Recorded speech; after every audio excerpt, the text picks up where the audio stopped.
First of all, I want to really, on behalf of our colleagues in OPEC Secretariat, and I would like you to join me to congratulate my friend Haytham, the entire staff of OPEC Secretariat, for an incredible setting and an incredible organization and an incredible technical background and build-up for this event to be in everybody's calendar. In fact, I'm sure with this event there are quite a few people would say, damn it, why I wasn't there.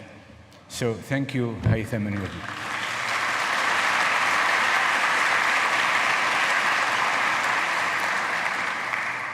As it goes, I also want to make a statement that in the last, I think, 10 minutes, I got acquainted to our friend, Minister of representing the Austrian government, and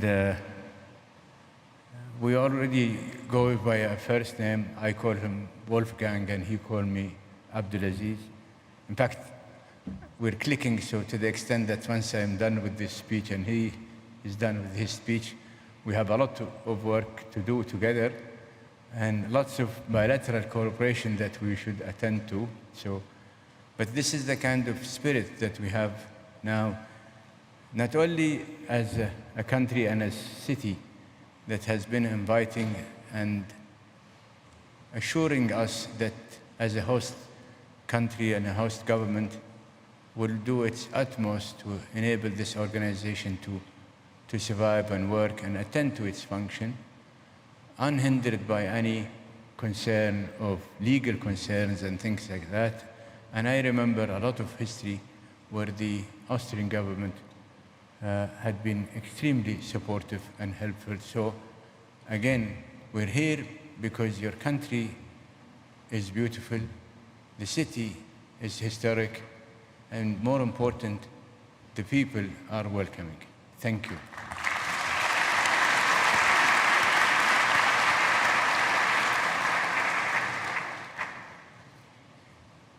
As I said, we are here in the splendid city of Vienna, and I did thank His Excellency, the Secretary General, and his team for the hospitality, the good work.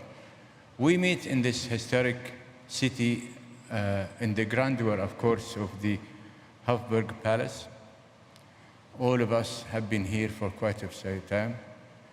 As an old-timer, I can't recall the number of events that I attended here. But in this time around for attending for the 9th OPEC International Seminar, it is a unique, and I stress the word unique, event in the global energy calendar, and a symbol of OPEC openness and inclusiveness. OPEC continues to provide a forum for dialogue in a world that needs it more than ever. And as John was saying, that they keep coming, they don't change. We think that 24 was the hardest. Now we're in 25.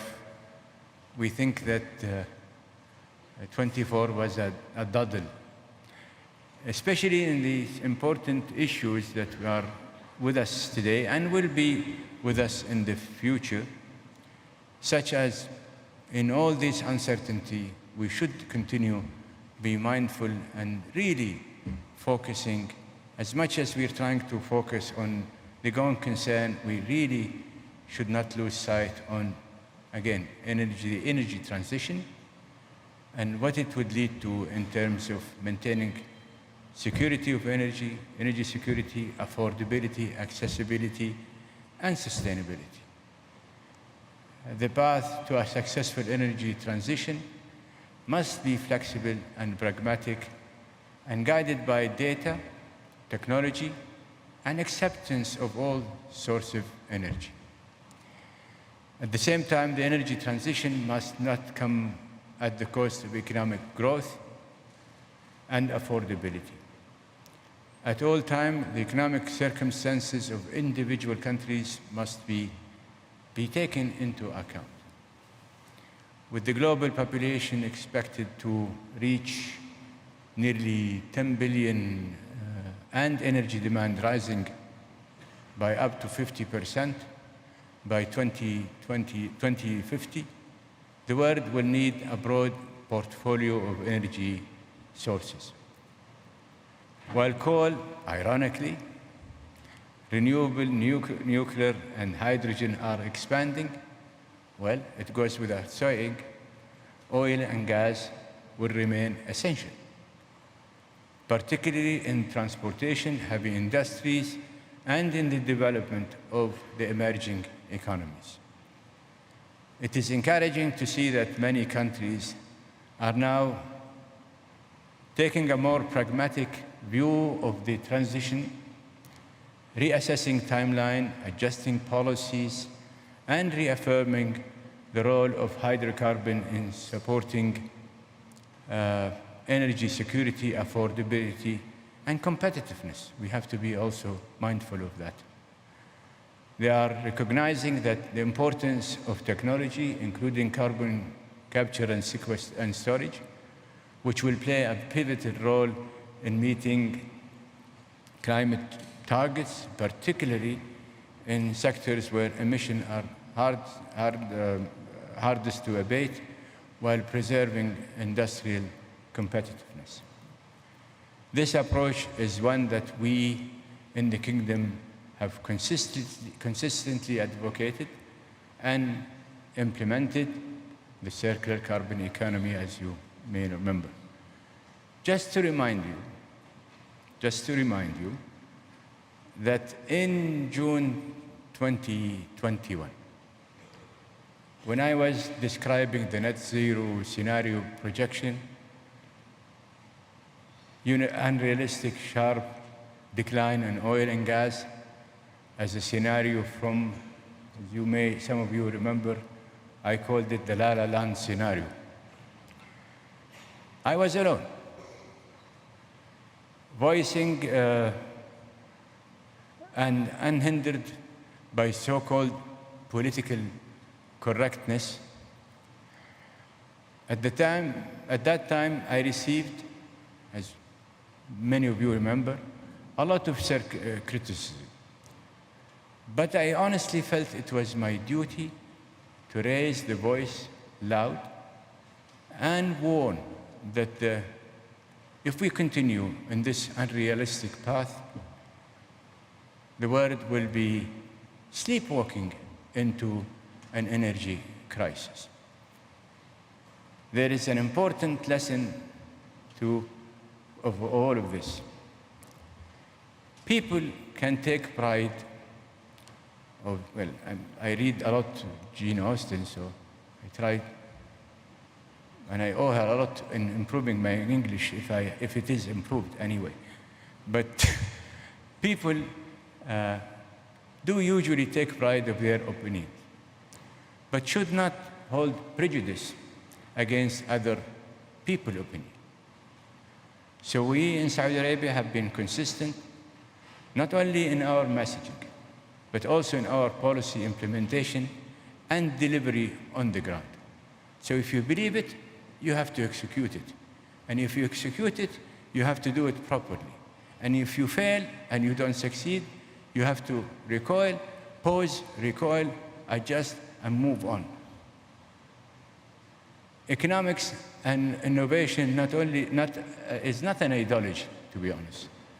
Should guide us, and not only the ideology should guide us as our strategic choice. We should be guided by economics, innovation, and not ideology. Because ideology will get us into smacking the wall. It is necessary for the concept of sustainability to be broadened, such as that economics and commercial dimensions are duly taken into consideration.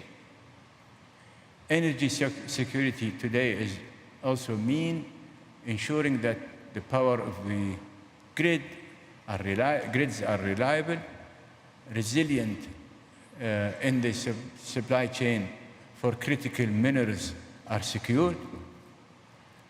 Bottlenecks caused by underinvestment and restrictive policies risk undermining both security and the transition. So what we need now is more cooperation and more collaboration, not less.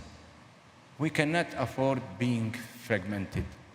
The producer, the consumer, the OPEC, the non-OPEC, the OPEC Plus, and what have you, OPEC, the IEA, EIF, EIE, EI, all the EIEs and PIEs would not serve the world.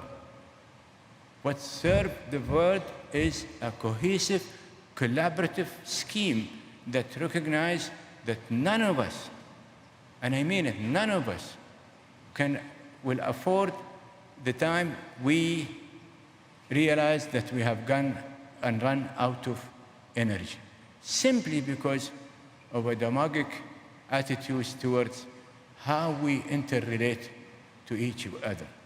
We just have to remember that we're living in one earth, and the survival of everybody will rely on the survival of everybody too. Therefore, the transition must be inclusive, and no one should be left behind. And we really have to remember that nearly 1.2 million people suffer from energy poverty as we speak. In fact, I question that number. Although respectively it's a UN number, but I don't believe that anybody went for head counting, sorry. And if we can do, and it can never be, but if you can imagine that it could be done, I believe that the number will be probably double or triple what it is today. More also, that there are people who are suffering from energy poverty not only, and over 2 billion rely for cooking on traditional fuel which are unsafe and polluting. And I do say that because we have a young Saudi team that is involved, working there hard in every corner in Africa, in every corner in Southeast Asia, and we know it, and we have the record, and we have the people, and we have the programs, and we're dealing with governments to attend to this issue. What we need is more collaboration, regardless of what is the source, regardless of what is the organization. Because for the sake of humanity, we really have to attend to this issue, because it's morally and ethically must be attended to. A transition that does not help reduce poverty or improve energy access in developing nations will fail. The benefit of change must reach everyone. We must always be aware that the world changes at a fast pace. So, and I was there when we put together the Paris Agreement, which was signed in 2015. Hydrogen was scarcely mentioned. Critical minerals were a niche concern. And no one imagined that AI and data centers would become a major driver of energy demand. The future evolves quickly, and our strategies must adapt. I must stress that energy transition is not a threat for the kingdom. It is an opportunity, actually, for innovation, investment, and economic development. And in our case, as Saudi Arabia, we are determined to be a model for others, supporting a balanced transition that is practical, which enhance economic development and ensure energy security. Excellency, friends, I'm sorry for taking so much of your time. I couldn't find a better platform to bring my message, hopefully home, not only to this audience, but everybody who is willing and has the less pride and less prejudice to at least have the courtesy to hear us. hopefully we're making sense for everybody, and hopefully this platform will enable us to gather everybody in attending to this futuristic issue. Thank you again.